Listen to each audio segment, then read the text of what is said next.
persefahaman atau permuafakatan dengan hala tuju yang jelas untuk membangun negara, menjamin supaya sistem politik kita stabil dan menumpu perhatian untuk mengangkat martabat negara kita sebagai negara yang maju, maknanya tumpuan kepada soal tata kelola, good governance dan memacu pertumbuhan ekonomi yang lebih meyakinkan.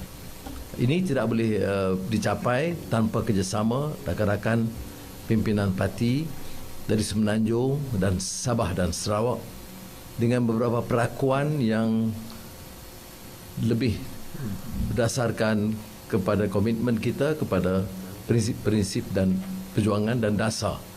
Saya ingin jelaskan seperti mana kalau yang tertera dalam memorandum ini, yang disepakati bukan soal kedudukan atau habuan, tetapi prinsip dan dasar yang tertera pada soal apa yang disebut sebagai tata kelola yang baik atau good governance, dan juga soal pemacuan pertumbuhan ekonomi yang segar dan meyakinkan. Jadi saya yang telah diberikan kepercayaan terharu dengan bentuk sokongan dan juga komitmen bersama sebagai satu pasukan mantap kerajaan perpaduan, dan ini akan membolehkan kita menghadapi apa-apa permasalahan di parlimen dan juga di luar dengan satu suara, iaitu kerajaan perpaduan Malaysia. Jadi sekian, terima kasih.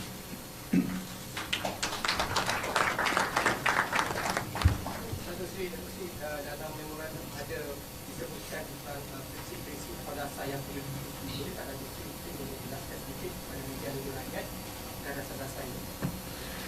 Saya tekankan dua. Pertama, soal tata kelola yang tentu mengikat kita dari segi perpaduan rakyat, semua kaum dan semua wilayah. Kerajaan perpaduan adalah kerajaan yang mewakili semua kepentingan politik utama dalam negara dan memperaku isu-isu yang telah termeterai dalam perlembagaan negara, dan juga memberi pertimbangan. Saya ingat kalau dalam perjanjian persefahaman pertama kali dalam isu yang khusus mengambil kira semangat perjanjian Malaysia 1963 atau MA63, dan juga beberapa pertimbangan khusus bagi pembangunan dan juga prinsip-prinsip dasar yang menyentuh Sabah dan Sarawak. Selain itu, saya telah berikan pelakuan kepada Premier Abang Jo dan juga TPM bahawa hal-hal yang telah disepakati tidak boleh dirongkai. Yang mana yang boleh kita laksanakan, dan saya beri tempoh 1 bulan, dan saya ingin mengambil kesempatan ini menyebut bahawa hal-hal yang menyangkut keuangan umpamanya yang juga menjadi isu besar di Sabah dan Sarawak, soal kuasa meluluskan projek-projek dan juga pengiktirafan kepada tenaga jentera di Sabah dan Sarawak, itu dah disiapkan oleh Kementerian Kewangan dan akan menyerahkan kepada TPM untuk Sri Fadilah untuk memperkongsikan dan mengangkat semula kepada saya untuk dibentangkan kepada mesyuarat Jemaah Menteri bulan depan, minggu depan, maaf. Jadi ini sebagai satu jaminan apa yang kita luahkan itu kita laksanakan dengan baik. Hal-hal lain yang terikat dengan pindaan peraturan atau undang-undang tentunya mengambil lebih masa untuk sidang parlimen berikutnya. Yang lain yang kita tekankan adalah soal tata kelola, ya. Kerana isu ini besar dalam negara kita, untuk kita kembali kepada dasar, membersihkan jentera kerajaan dan mengelak daripada apa-apa bentuk keterlanjuran yang pernah berlaku dulu. Jadi kita akui beberapa kenyataan ini dan kita mahu maju.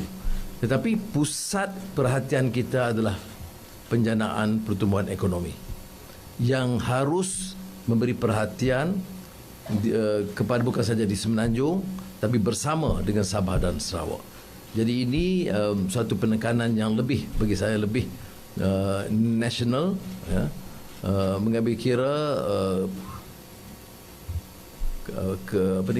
kesenjangan yang lebih melebar di antara wilayah, di antara golongan kaya dan miskin, dan ini akan diberikan tumpuan. Setakat ini saya boleh sebut dalam beberapa sidang Jemaah Menteri, saya rasa bangga bahawa ada kesungguhan untuk mengatur dasar dan menetapkan dasar dan mengatur program yang selari dengan semangat yang disepakati dalam memorandum ini.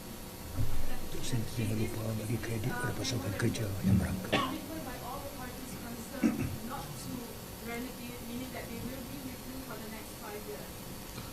You see and read what has been crafted. I must thank the committee representing all parties. Intense negotiations to enter into an understanding, and I think the commitment is, of course, to support a stable government which will hopefully finish the term. And I think I am at least personally reading the statement and engaging with party chiefs. I am extremely encouraged. There is trust, and there is, of course, trust is a major criteria here.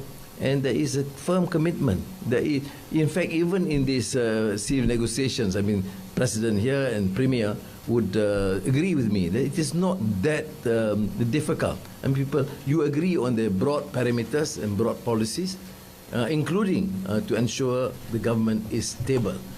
We concede that no party managed to have a clear majority. Therefore, on the advice of the Agong and Raja-Raja Melayu, I think it makes a lot of sense that we have to achieve this sort of understanding based on shared principles and policies. And that we have done so, and there's no reason why we should be talking in terms of fragility or problems to be encountered. It would depend largely on me and the team.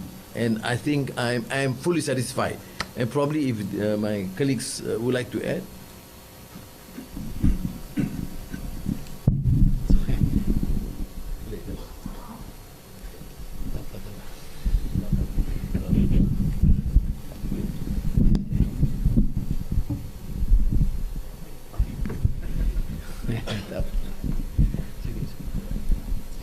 Thank you, Yang Berhormat Prime Minister. Our party in Sarawak gave emphasis on stability of the government of Malaysia, and therefore Datuk Seri Anwar Ibrahim can bring about this strong federal government that will help for us to recover from the problem we've been facing after the pandemic 19. The Sarawak parties subscribe to that. The most important thing is for Malaysia to be stable, and then we have to majukan ekonomi kita, and that is our top priority. And therefore Datuk Seri Anwar as Prime Minister give views collectively on our behalf. We trust him to pursue our development agenda, at the same time to help our rakyat in terms of transforming our economy.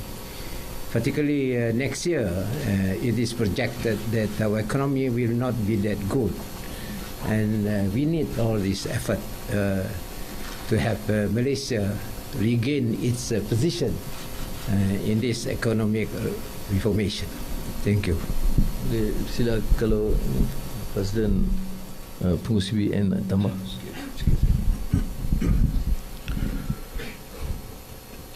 Bagi Barisan Nasional, permuafakatan ini yang diterjemahkan dalam bentuk persefahaman yang telah ditandatangani setelah suatu proses artikulasi terhadap hal-hal yang termaktub di dalam perlembagaan menjadi persetujuan bersama, di mana terdapat pada peringkat awalnya kekhawatiran mengenai kedudukan agama Islam, kedudukan orang-orang Melayu, hak istimewa, kedudukan bangsa Melayu dan institusi Raja-Raja Melayu yang didaulatkan. 4 prinsip dalam perlembagaan ini menjadi persetujuan utama kepada janjian ini. Yang keduanya, kerajaan yang stabil mesti diwujudkan kerana kita harus memberikan keutamaan kepada kesejahteraan kepada rakyat. Dan yang ketiganya ialah soal menjana ekonomi mengikut pertumbuhan yang disasarkan, kerana harapan terlalu tinggi kepada Yang Amat Berhormat Datuk Seri Anwar selaku Perdana Menteri dan pimpinan baru. Dokongan inilah yang menjadi wadah kepada Barisan Nasional dan tentunya rakan-rakan lain juga untuk mendukung kekuatan Datuk Seri Anwar yang turut diberikan dokong yang kuat daripada parti-parti yang telah menandatangani perjanjian ini, dan tentunya terjemahan di dalam bentuk pelbagai, terutamanya di dalam persidangan Dewan Rakyat dan juga pengemukaan usul-usul di persidangan Dewan Rakyat dan Dewan Negara sebagai keutamaan bagi mewujudkan kestabilan. Assalamualaikum warahmatullahi wabarakatuh. Bagi pihak Gabungan Rakyat Sabah, kita amat mendukung kuat kerajaan perpaduan yang dipimpin oleh Yang Amat Berhormat Perdana Menteri. Bagi kita ini adalah sesuatu yang cukup istimewa untuk menyatupadukan rakyat Malaysia dan juga memberi kestabilan politik bukan saja di peringkat persekutuan tetapi juga di negeri Sabah. Kita di Sabah amat memerlukan suasana seumpama ini kerana ianya boleh memberi suatu harapan yang begitu baik dan tinggi kepada Sabah, terutama dalam aspek ekonomi dan juga pembangunan di Sabah, sebuah negeri yang agak besar, dan inilah matlamat kita. Dan saya yakin kerajaan perpaduan yang dipimpin oleh Yang Amat Berhormat Perdana Menteri ini akan menjadi satu kerajaan yang kuat dan satu kerajaan yang diharapkan oleh rakyat pelbagai kaum di Malaysia. Terima kasih.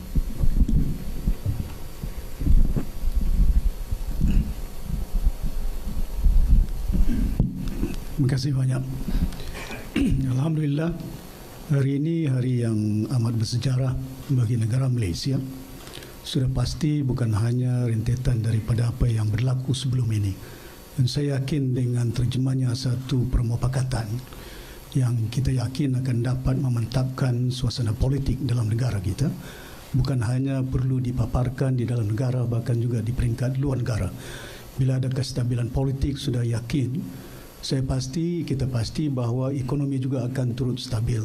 Dan salah satu perkara yang saya amat tertarik dalam kandungan perjanjian ini, perkara yang 9, iaitu semangat 1963, the spirit of 63, formation of Malaysia, which is embedded in this formations of unity government, I believe, and this is how we can realize better Malaysia, that you can unite.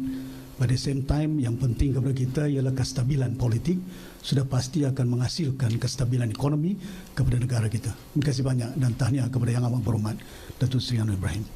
Ya, Bang Jo, we'll conclude the session. Terima kasihlah penghormatan yang diberi kepada kami daripada Sabah dan Sarawak. Hanya saya mendoakan moga-moga negara kita dalam keadaan yang aman, dan kita yang telah menantangi pemufakatan ini akan terus berusaha untuk membangunkan negara dengan dasar-dasar yang boleh memacukan pembangunan kita dengan teratur. Dan sudah tentu Yang Amat Berhormat Perdana Menteri kita, dengan latar belakang beliau dan pengalaman beliau, saya percaya dapat meneruskan usaha yang dikendaki oleh rakyat Malaysia yang berbilang kaum, berbilang agama dan juga mempunyai budaya yang masing-masing. Bagi kami dari Sarawak dan mungkin rakan saya daripada Sabah sudah tentu berharap bahawa negara kita akan terus maju ke hadapan dan dihormati oleh rakan-rakan negara yang lain. Sekian. Assalamualaikum warahmatullahi wabarakatuh.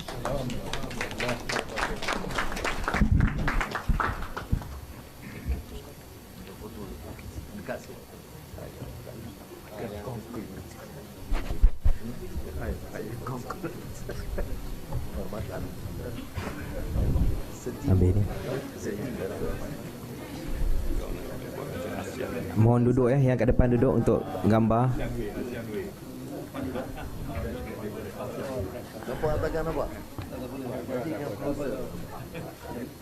Yang penting depan. Boleh. Kuat sikit.